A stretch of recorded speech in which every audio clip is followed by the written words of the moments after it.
Welcome to Rebecca Sounds Reveille. I have got quite a show for you today because I've got somebody who doesn't normally do interviews. And while this is exciting because I feel privileged and honored to have him on the show, and you should too, because he's a writer, a director, a producer, author, comic book writer, podcaster, artist, and a business entrepreneur. And he started creating his own comics in the 1990s, and well, he really didn't make a name for himself until the launch of his online magazine.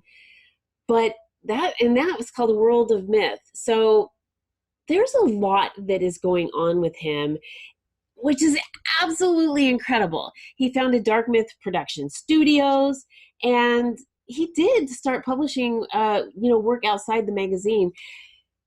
He's got a monthly serial feature, which is apocalyptic. I've got to let him tell you about it. And there's much more to him, and there's much, much more to the work that he produces that gets out on a weekly basis with his own show. So I'd like to welcome him to the show now, David Montoya. Welcome. Thank you so much. I am really excited about you being here today with all of the things that you do. It's such an honor because you don't normally get on this end of the camera. And so I'm really excited about all the things that you're doing. I want to hear a little bit about how you got started in what you're doing. And I especially want to know about the comic end of it. So can you tell me how you got started in everything that you're doing?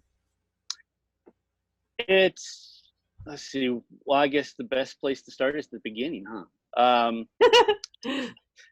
But initially, believe it or not, it all came down to the point where I was a freshman in high school. I live in California State, and they do an assessment test when you go into high school. And it was revealed, I knew it, but it was revealed publicly that I had a third grade reading level. I could barely read. And I was ashamed and embarrassed.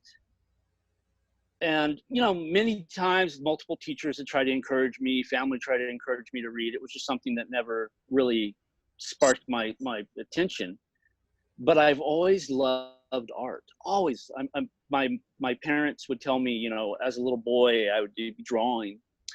And that birthday, that 13th birthday in high school, my aunt had given me a stack of comic books. And those comic books sat on my desk for months. But it was just the artwork. I walked by it every day. I seen the artwork. And one day I was like, I want to see what this is about. The artwork looks great. So I looked through and I started looking through the artwork. And the artwork was just amazing. It was 90s old school. And then probably maybe that week, maybe the next week, I made the decision I want to find out what the story is. And so I started trying to read. Introducing myself to words that I had no clue. And I'd always ask my parents, I was like, what is this word? What is this word? And I'd get so frustrated with their answer. They're like, go get a dictionary and look it up. And that was their constant. And in fact, I still have that dictionary. And I would look up that word and I would highlight the word. And there is that, I'd at least 45 to 50% of that dictionary is highlighted. How neat is that? Yeah. So that was 91 roughish. So about 92, I finished everything. I had read up on everything. I finished the entire series of what I could buy. And I was like, I had this creative need that needed to be fulfilled. And I couldn't find anything to fulfill it. So I was like, I'm going to write me a comic book. So I'm going to write my own comic book story. And I still have that story too. It's framed actually. Ooh. And I wrote the comic book story and that was it. I was like, oh my Lord. It was something, it was a satisfaction that to this day, I still get that same satisfaction as I complete a story. It wasn't good. It was great. The You, story was eh. It was okay, for first time writer, but yes. but uh, you, I mean, within you, you're just the, I mean, the satisfaction, the creativity, what you did, you accomplished. yes. This is amazing. Well, the second part's my actual favorite part. The second part of the story is that after that part, and I worked on perfecting my craft as a writer, because that's what I am. I do a lot of different things. For many years, a lot of people just sought me as a business owner, and an entrepreneur, but I'm more of a writer than anything else. And I tried to go through, and this was during the heights of the '90s comic revolution, and I was trying to get into different companies as a Uh-huh. writer, and there was a couple times that they were like, "Oh, you're talented," and then of course I sent in all my information. They're like, "Oh, you're a minor. We can't hire you." And I was very frustrated. I still needed to I wanted to be something. I wanted to do something more than just write. And at the time, my aunt, who was my editor for the story, I looked at her, I said, "I think I'm gonna make my own comic book from beginning to end." And she's like, "Go do it." So I did. I wrote my story. I did the artwork. I'm also an artist. My brother inked the artwork, which means I lay down the pencil artwork and he takes the ink and covers it with ink. Okay. And then my aunt would do the editor, position, make sure everything was clean, and bubbles were spelled right and everything. And then I would go down to my local liquor store, literally, and make color copies of these comic books, multiple copies, and I staple them together. And when it was like $1, maybe $1.25 for like mainstream comics, I was selling these crappy little comics for almost $3, and No kidding. it took off, and that's where it all started. That's where everything. This is absolutely amazing because you also have done a magazine and you have more with that. Yes. Can we talk about um that too? the world of myth the world of myth, let's see, where do I start? The world of myth celebrates, as of and September 6th will be the 15-year anniversary of the world of myth. And what it was is I was running the comic industry through my magazine. So essentially, it was still an e-zine before an e-zine was recognized, Uh-huh. and I was putting up the comic stores because it was so much cheaper and productive cost to just do the artwork in the stories and put it up online for people to read. Sure, sure. And I noticed that the hits were going down, everything was declining. It was at the time my little sister wrote a little story, just a short story, and put it up on the site, and of course I put it up there for her. And I noticed a lot of people were really gravitating toward the written part, and I've seen a kind of a flux and change of readership. And I was like, okay, we're gonna do something different. So I decided that I was going to walk away from the comics, which I did. And I, at the time, met who would become my mentor and one of my closest friends in the world. And his name was Terry D. Shearer. He was a known author and editor here where I live. And I will say negotiated for quite a few months, but he finally agreed to be the editor-in-chief of my World of Myth magazine. And what we did is, instead of doing comic books for the first time, we started doing short stories in multiple genres. And Okay. it was more than just a fantasy magazine or a sci-fi or horror magazine. We presented the horror, we presented the sci-fi, the fantasy, the action, suspense, and we also offered artwork and poetry. And I don't think in the first issues we were doing any type of reviews, but that's what we were doing. And it has grown over the years. I mean, it's I at first, when I first said this, it was kind of a joke, but I sincerely mean it. It was that you work with these people, and these people have the same creative outlet and passion as you, and you talk to them on a personal level, they no longer become employees or contributors. They become family. And that's the way I look at the people that from day one to day now, everybody that has ever been in the world of myth to me is an extended part of my family. Oh, that makes And sense. That makes sense. I mean, they're supporting everything that you're doing that in that respect. So I totally get it. Now you have another so, magazine too, though, that you're working on. two. Two. Okay. Erotica is probably the one that you're thinking of. That one is currently locked up for issues that I'm having. It's an adult magazine. It's an 18 and older magazine, but it's focused on well, it's erotica. That's what it is. It's that genre. And the funny thing is I didn't create that. That was the second property the IP I purchased. I purchased that property. Okay. Because they, at the time, it was like 2007, and our horror part of the magazine of the World of Myth was really, really amped. I mean, for some reason, we had so many horror stories, and they were going after our writers. And Okay. then they went after my editor, and it literally became a rivalry between the World of Myth and erotica.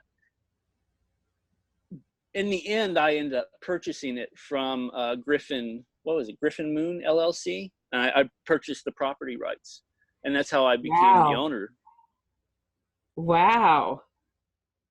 And we ran that. It was originally erotica.com, and I know that you'll probably want to get into this part a little bit later, but my wife had passed away, and I just kind of shut down, and this was in 2015. And I didn't pay no attention to internet properties. I didn't pay much. I think it was like literally 2 years after my wife had passed before I even opened up a laptop. And one of the properties that I had lost was erotica, and a squatter. You know what a squatter is? I do. Someone someone that comes in and picks up an address, and they want, what, $10,000 to buy it back. Well, that's my issue right now, is this guy wants like 10 grand to buy back erotica, and I'm like, no, not doing it. So Oh that's my why we're not. goodness. Yes. So Are you kidding we've me? This yeah, is insane. $10,000. There's a whole thing going on with this kind of thing.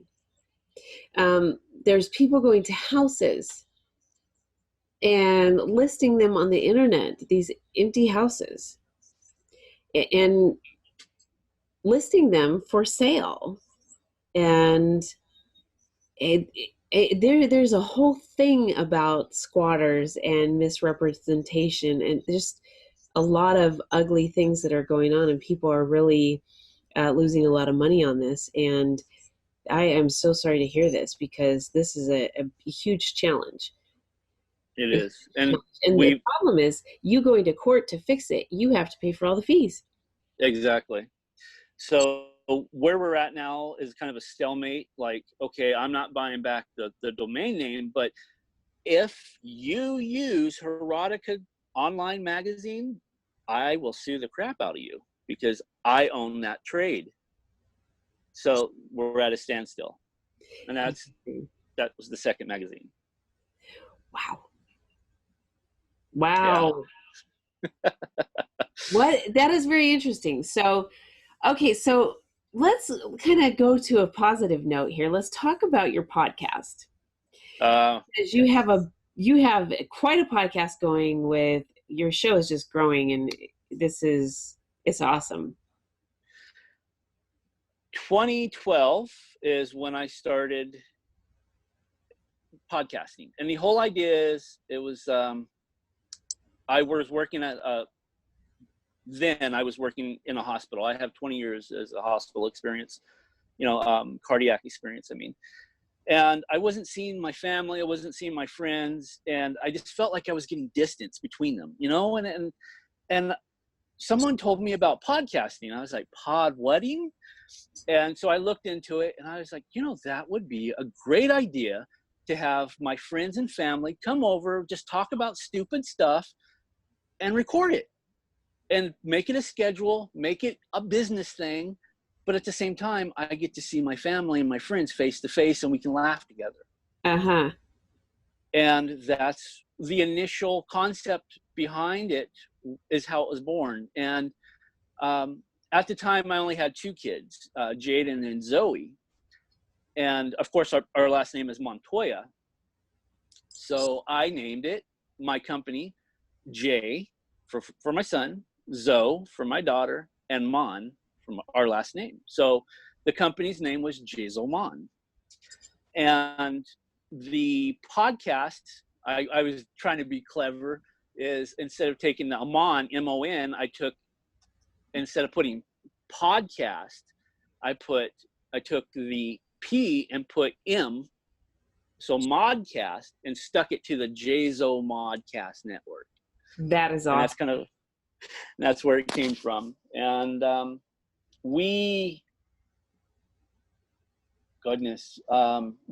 of my favorite shows in the whole wide world, I loved it, was my sister, and it was our flagship show for many years. My sister, her husband, actually, before they were even engaged, they were boyfriend and girlfriend when they first started the show. And if you follow the show, they go into being, fianced. And then I snuck my phone into the wedding and recorded the whole wedding as a podcast. You didn't. Oh, wow. Yeah. So we did that for, 5 years. And then they moved on to, they left to Las Vegas. They live in Las Vegas. And that drive, I tried it a couple times, and that drive was just too strenuous because I live in California to do it every single week. And their work schedule and my schedule it wasn't copacetic, so we had to let that go. But as of today, I have my public life as an American nerd, because I'm a nerd. I just, it's a beautiful time in the world where you can say, yeah, I'm a nerd, it's okay. As to back in when I was in school, a nerd was fighting words. So. Of course. So I do that every week.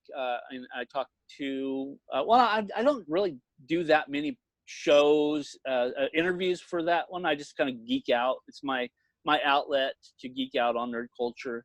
And then just recently I've brought back Who's the Boss? And Who's the Boss this incarnation is, I want to focus on people and their dreams of being an entrepreneur.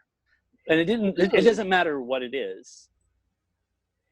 That is neat, because it's so empowering for the guest and the audience as well.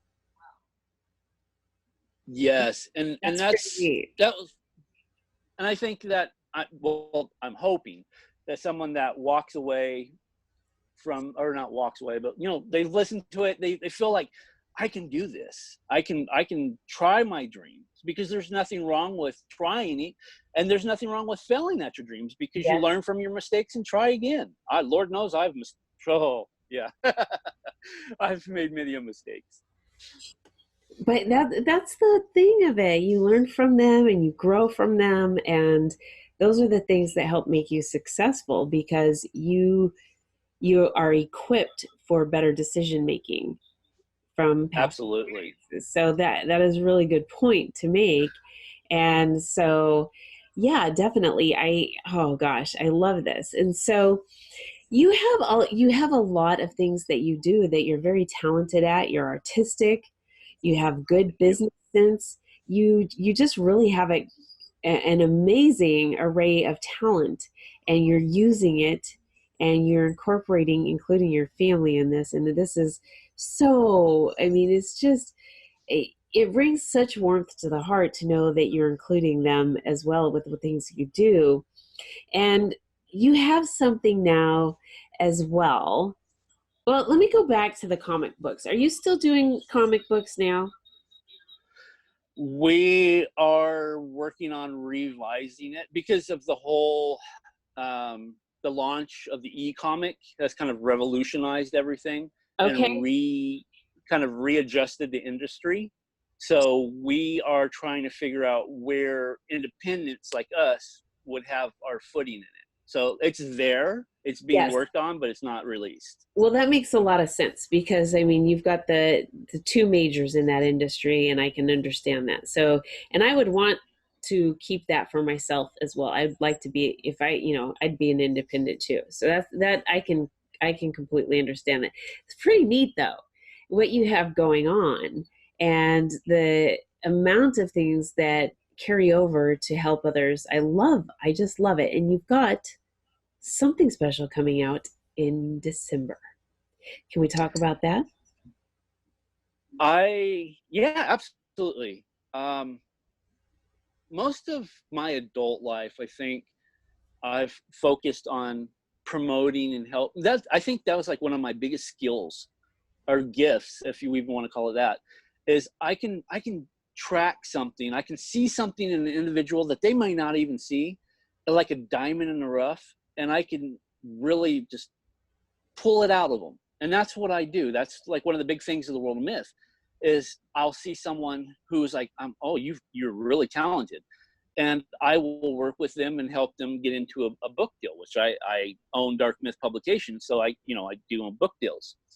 So with that said, I've been published in like anthologies. And back in 2014, I released a book of short stories, but I have never done a novel until this year. Oh, Um, this year in December, I'm not sure on the actual. I want to say between like the 10th to the 17th, somewhere in there.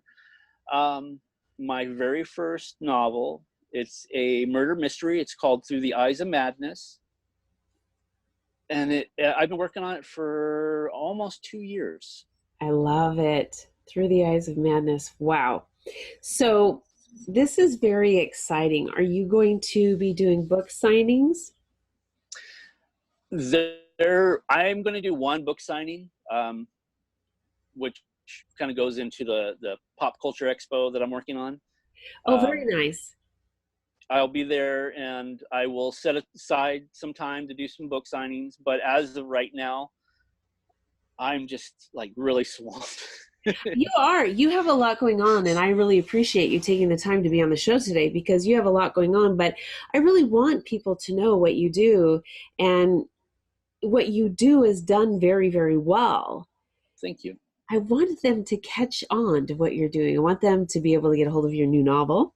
And I also want them to listen to what you have on your shows and see the productions that you do as well. So I, again, thank you for being on the show. And I'd like you to really share with the audience how they can get in contact with you. Mm.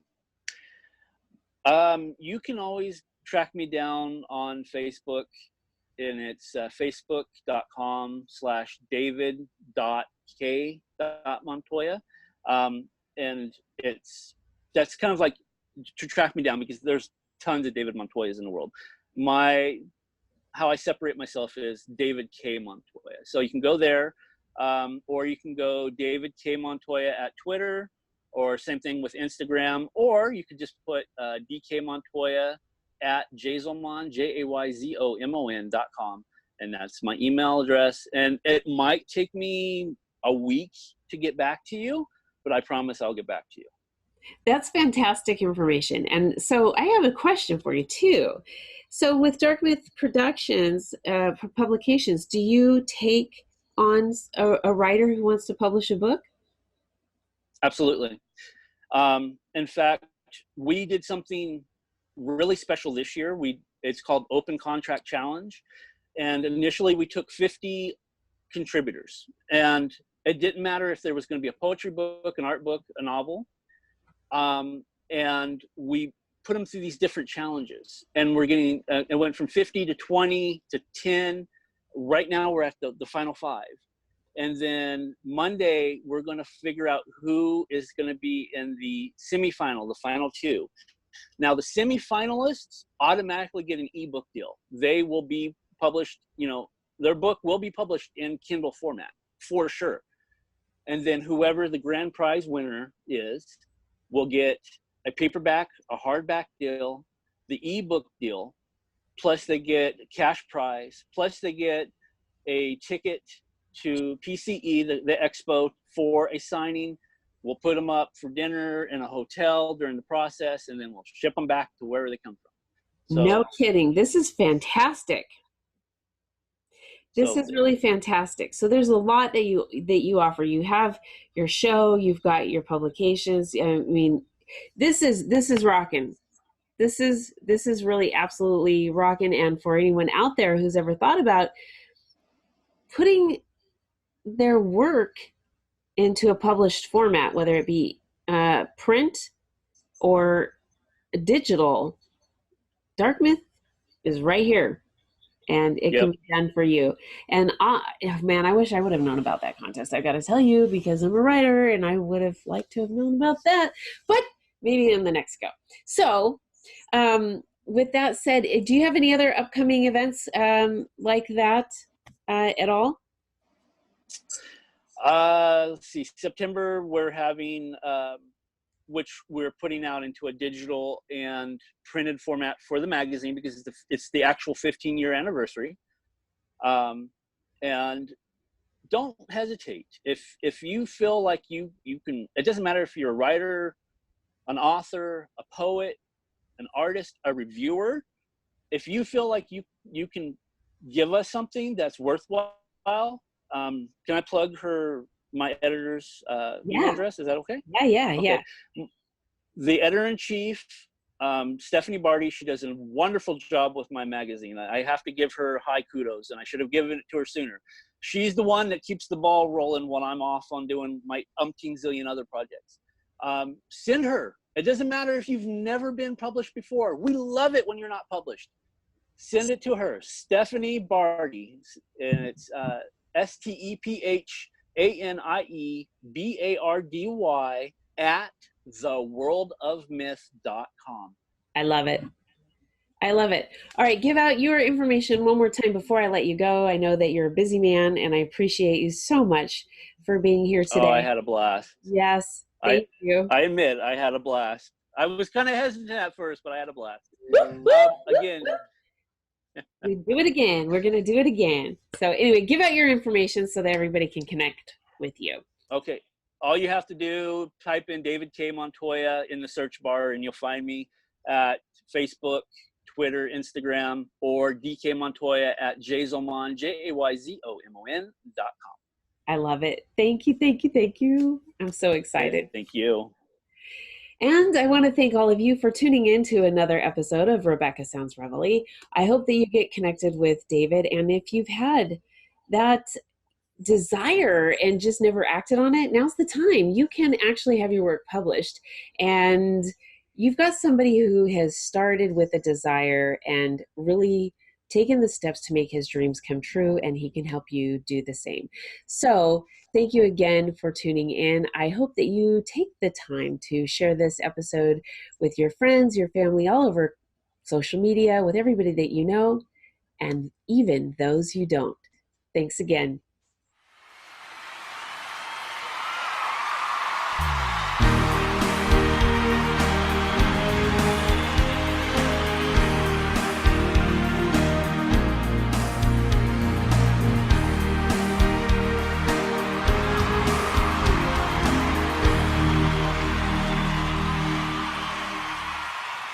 Welcome to Rebecca Sounds Reveille. I have a returning guest today who I absolutely adore.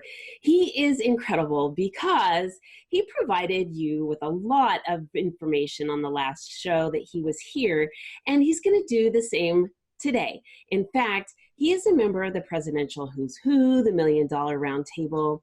He's been featured in a number of publications, such as the Oakland Press, Detroit News, The Observer and Eccentric, Builder Magazine, Consumer Digest, WWJ Radio 950, many more, Fox 2 Detroit, and even CNG newspaper. I've got to tell you, what's incredible about him is he is really driven to help people with their finances. So much so that he doesn't like people handcuffed to the way that other people have certain ideas and beliefs about how things should be, such as corporate shackles on finances. And that kind of mentality puts people in boxes. And so he decided to go independent and make sure that he was able to focus on really what people want, what they need, and where they want to go. And so what he did was he decided he would design a program that would truly help people maintain their current lifestyle and then also see what he calls the more. And I think we all really like to see what is the more. What is there? What's out there that really could enhance what we have going on and maybe even more than just enhance it, just really broaden the scope and ripple affect the people that their lives that are those that we love that are around us. And so really focusing on that has been his objective. He is the president and owner of CKS Summit Group. With me today and my returning guest, Al Caicedo. Welcome. Hey, thank you for having me. Always a pleasure. I am really excited because you have spent 20 years in helping your clients and you've directed them along these paths that they need to go. You protected and preserved assets. You've utilized safe money strategies and more, including safety and risk elimination. And this is kind of right up my alley with safety. This is a big thing for me.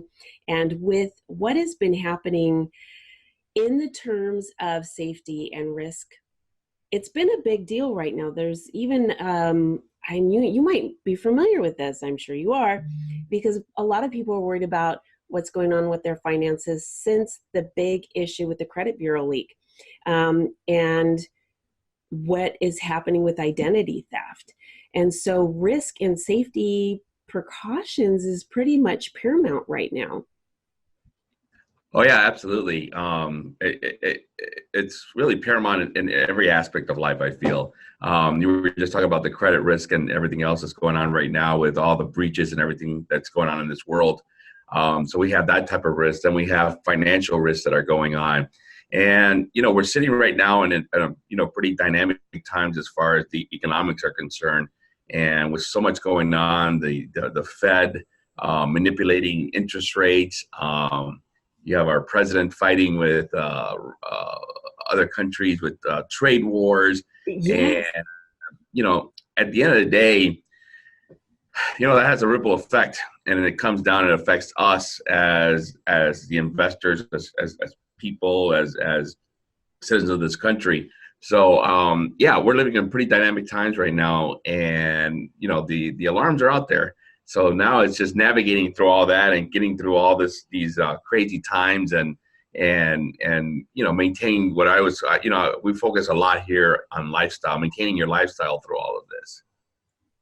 That's a really good point, because I think that we all become accustomed to a certain way of life. And even if we have certain dreams, sometimes we even think they're so far out there that we don't actually shoot for them all the time, but we do look at maintaining our current status quo, if nothing else.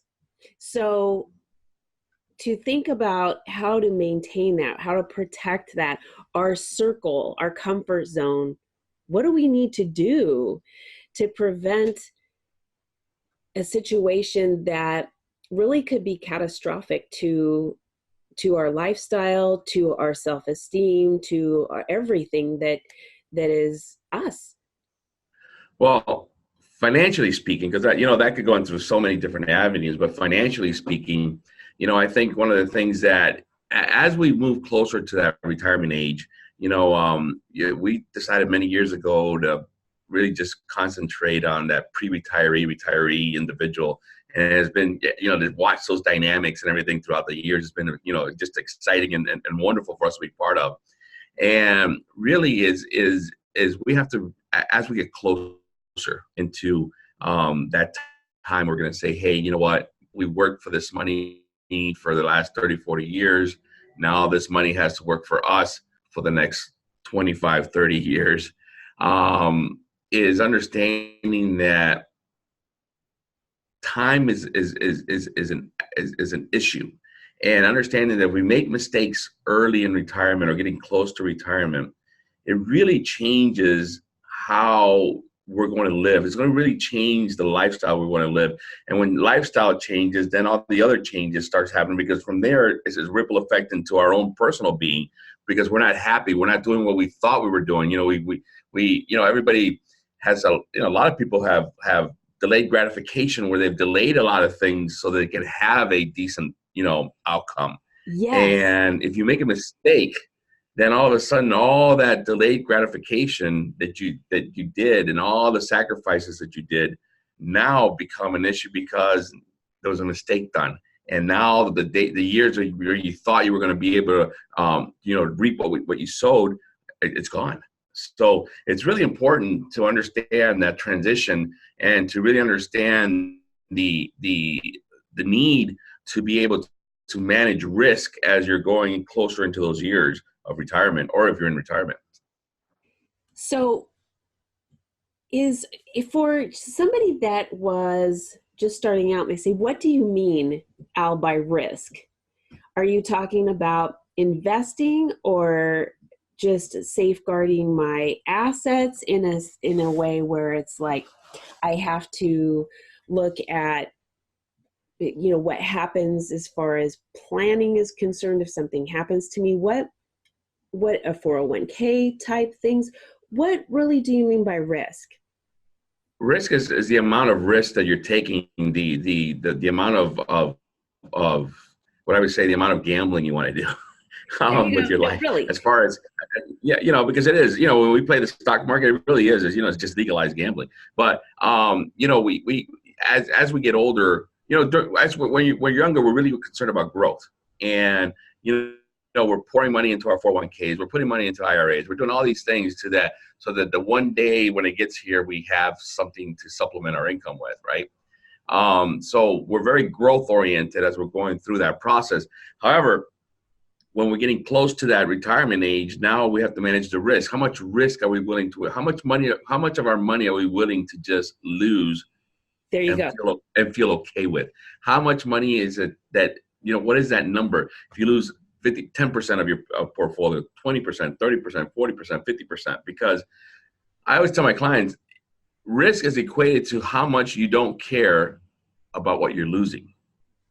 See, I like that, because there's a lot of, when you're first going into the workforce, and we have a lot of people that are now, obviously, because generationally speaking, one person has 2 or 3 kids, those have 3 kids. And so exponentially, there's going to be more population. So we have more people going into the workforce now than ever before.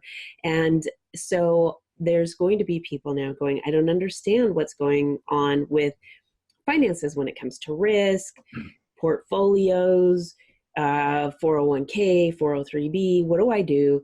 And how do I play it? What's low, moderate, high risk?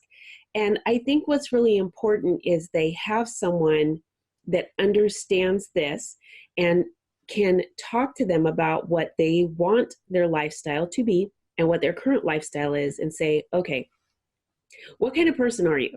Because are you somebody that's willing to take risks and still be able to maintain your current lifestyle? I mean, how far can you go? Moderate risk, high risk, or whatever. And if that's the case, then you can guide them on what they need to do for that particular risk. And so I think, we take health assessments, right? Okay, I need to assess my mental health. I need to assess my physical health. And we can do something about that based on what we find. We even take personality health tests, right? And, Absolutely. What I mean? We take these tests, different types of tests, and then we try to modify things to make them better in our own eyes. Because I think most of us even if we don't admit it, are kind of our own worst critic. And if you're type A personality, you're even more driven to be your own worst critic. But I think one of the areas that we forget is that when it comes to finances, we need to take an assessment as well, not only to see where we're at, but where we want to go and what we want to do in terms of getting there. And without someone that is knowledgeable and has the experience, such as yourself, that can direct them in the direction that is specific to them, it's very, very difficult without trying to, I know the internet's there, but it's great, but it's very confusing because you can see a lot of different web pages, but it's not the same as talking and being able to see specific to yourself. So I like what you're saying, because let me ask you though, and I'll go back to this. Let me ask you though, Al, how long does it take to really take a financial assessment of your own finances?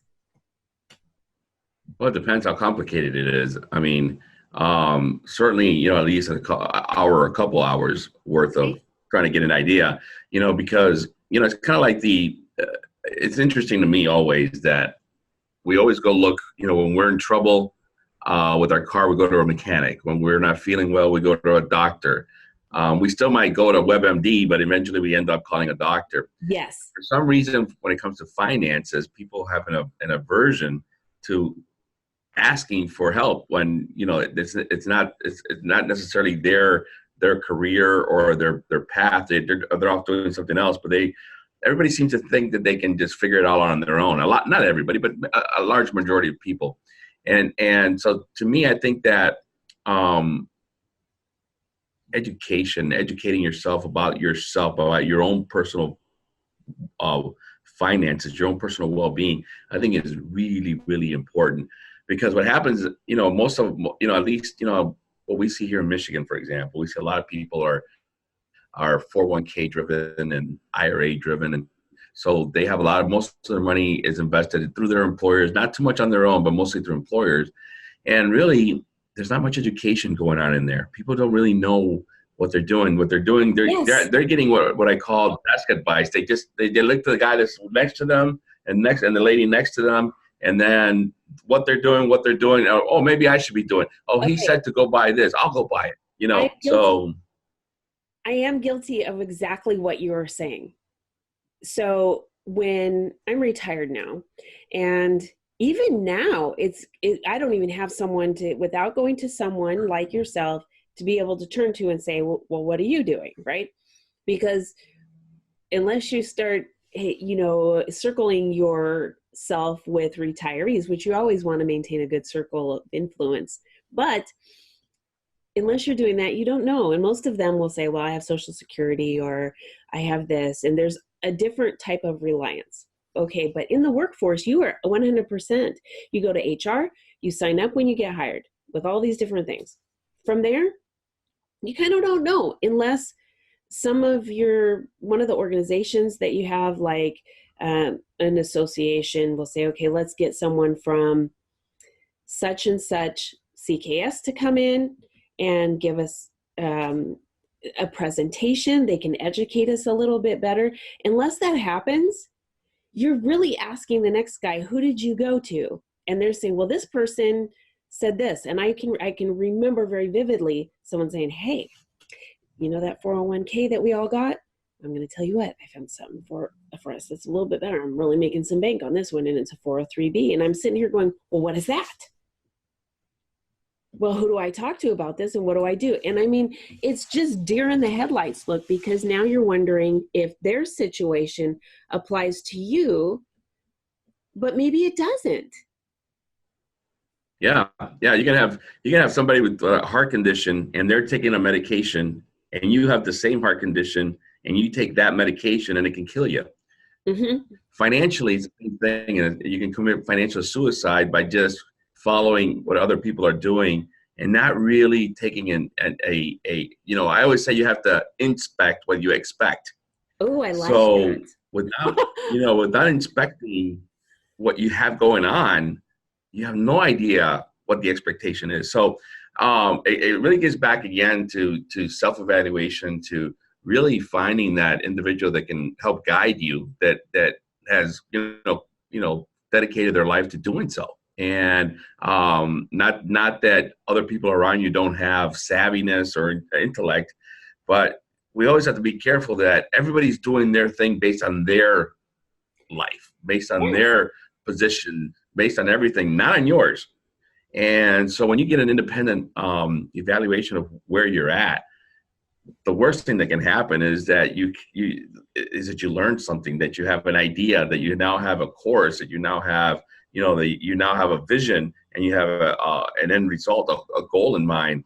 I think that's the worst thing that could ever happen. So again, nothing against your next door advisor, but they're worried about their life. They're not really worried about yours. They're just saying, this is what I'm doing, and then that's it.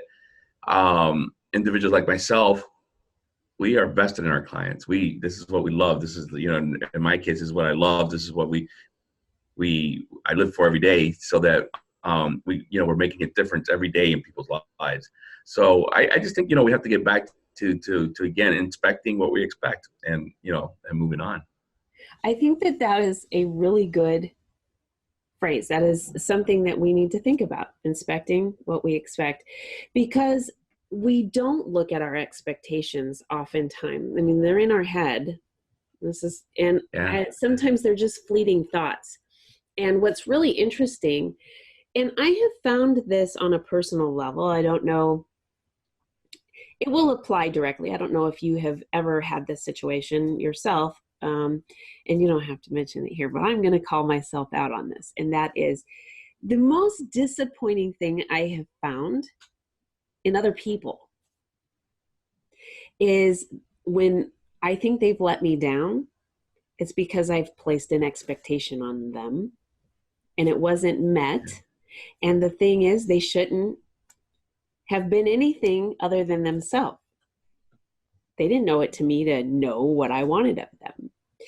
So the thing of it is, I didn't really think much into not placing an expectation on them, but I should have, because then I would have been able to really look at my ROI on that particular relationship or situation. And I wouldn't have had a hard, kind of a hard knock on it or a loss. My risk wouldn't have had a loss to it. So if we do inspect what our expectations are, we will actually maybe have a flourishing result, especially when it comes to finances. This is important because in this particular case, you can actually see it in black and white, because you can look at the various options and then you have your visual, and you can look at it from the left to the middle to the right and go, okay, these are some options I have here, and I can see it. And that registers in your brain. Oftentimes, if we're just searching through the internet or we're listening to other people, that visual to our lives does not connect. Sounds good, looks good here, but really connecting it with all of the things that are applicable to us, whole different stories. So this is pretty interesting. And the other thing is that comes into play in all of this is we have to inspect our expectations. Like you said, I think a little bit more frequently than we do because of what happens within our economy. Oh, absolutely. I think more so now than ever before, with all the constant changes, you have to be on top of things. The days of just being oblivious to what's going on I think those days are gone. Mm-hmm. The world's getting a little bit more complicated. A lot of things are getting more complicated. And as we move along, staying on top of it becomes more paramount than ever before. We're seeing so many different changes, so many different regulations coming through. There's so many new bills that are in place right now that are trying to make it through the House and to the Senate, with major changes to retirement and everything else like that. So I think that inspecting and going back to your roots of what you're doing is really, really important. And I know most people don't like doing that because we're always afraid of saying, oh my gosh, If I look at it and I'm off target, I'm just going to get depressed. Or if I look at it and I'm off target, I'm just going to like, oh. But really, to me, when you inspect, it should be inspiring. Inspection equals inspiration, because if you look at it that way and you're saying, okay, this is what I need, so now I know what to get, stay on course, or I need to rev it up, or I need to change courses or anything like that. I think that the more we inspect, it also creates more inspiration, whether it's financial or otherwise. I agree. It's kind of like preparing for Christmas because at the end, you're going to see such joy with what you have worked for, and you're going to open it. So, without knowing what you need to do. So there's a lot of things, Al, that you're able to direct people on, CDs, 401. I mean, just tell me a little bit about how or what, if someone came to you and said, okay, I want to get my finances going to where not only am I maintaining my lifestyle, but I want to do something a little bit better than where I'm at, and I need your help. What can I kind of expect when I go see you or talk to you via Skype or make an appointment with you? Yeah, anytime that we visit with anyone, it is really about listening. And when I meet with somebody, I do more listening actually than talking. It's interesting because a lot of people say, "Geez, you said so much," but I really don't. Not at the beginning, because what I really want to get to know is who are you, because it has nothing to do. I always say there's a difference between ability and technique, and we all have abilities to do things. We all have tools and things like that. But at the end of the day, it's really about strategy, and without really getting to know and listening to the individual, really listening to talking, really not really about money so much. Everybody's, when they sit down here first, they're always like, "Oh, we didn't really talk about money," because that's the secondary part to this. It's really about you. Who are you? What are you guys? What are you doing? You and your wife, or you and yourself, or whoever. What are you doing? What are you all about? What are those dreams? What are those goals? Are they 5-year goals? Are they 10-year goals? Are they 20-year goals? Are we moving? Are we staying? Do we love our kids? Do we not love our kids? Do we want to help with grandkids? Do we not want to help with grandkids? All of that is really what becomes important, because then once you know the individual, then whatever tools you want to use, whatever products you want to use, that's just all secondary, because that's just what are we going to incorporate to make this happen. Because we look at it this way: we say we have a goal and we have finances, and we never want them to be at odds with each other. They need to be, it's a holistic approach to an individual. So really it's about listening, understanding, having some really good details about how are we living, what are we looking at, how does that life look, how does a month look for you, how does a 6 month look for you, how does a year look for you, how does 15 years from now, how does 10 years, 15, 20 years look like for you, so that we can start getting a picture of who the individual is. And I think when we take people through that cycle, they're doing a lot of introspect, and they're learning more about themselves. And it's interesting that, we get couples that have been married 30, 40 years coming in here. And it's interesting that sometimes this is the first time they've had these really heart to heart conversations, because I get it all the time. Oh, my goal is to do this, and I'm going to be doing this, and the spouse, or looks at them like, you are, or we are, or I didn't know that, or this, and that creates that environment of really communicating what we need, because it starts with you, not with your money. It starts with you. Mm-hmm. Now the thing is that now we have the money to equal what you want, and what adjustments we need to do, or what do we need to do to maintain what we have so we can continue. So we are really all about you, the individual, the person, because there is no cookie cutter solutions. There really isn't. And everybody's an individual. Everybody has their own issues. Everybody has their own dreams and goals and everything else like that. So we spend a large majority of time just talking about you, individual. See, this is really neat. And so I think that everyone should have an opportunity to connect with you and see all of the different things that you can do for them. And so if you would give them, the audience, your information, how to connect with you, what they can see for themselves. You have a great website, and anything else that you would want to leave them with so that they can really, I know that they're already going to see just how much that you can do for them, but anything else that you want to share? Well, first of all, to be able to see us or get a hold of us, on our website, www.summitgp.com. We're on Facebook, CCAS Summit Group, and all that kind of good stuff. But I think it really comes down to knowledge is power. And I truly believe that. And I think education at every level of life, whether you're young, whether you're in the middle of life, or you're getting ready for your golden years or your happy years, or however you want to call it, I think it's really about gaining knowledge. It's really about finding someone who has commonality in thought with you. I always tell my clients, I said, the first thing I look at when I bring on a client is, do we have commonality in thought? We're not going to agree on everything, but I want commonality. Are we both thinking the same way? Do we both have that same commitment? And then the next thing is finding the enhancement. Can we enhance what you are today? Because just to switch over for no reason doesn't make sense. So it's really about, I think, empowering yourself. Somebody that really can sit down with you and explain life, explain finances to you in a layman's term that could be understood. So I think it just gets back to knowledge is power. Today, more than ever, I can't stress it enough. You have to stay on top of things. You have to be listening.